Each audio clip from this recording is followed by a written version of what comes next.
So, ayan guys. Papasok na natin sa oven yung chicken natin. Ayan. Ayan yung ovens natin guys. Pasok na natin siya. Ayan po. So, ayan guys. Pasok na natin siya. Sara natin yung oven natin. Ayan. Nasa loob na siya guys.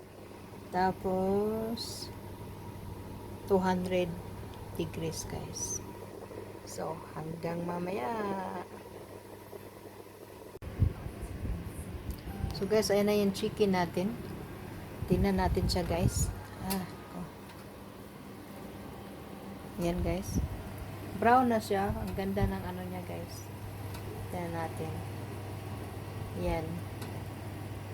Hindi ko alam kung pwede na siya guys. Pero, brown na siya. Malapit na siyang maano. O, ayan guys. Ayan guys. Naligtad natin siya para kabilaan yung brown niya guys. Ayan.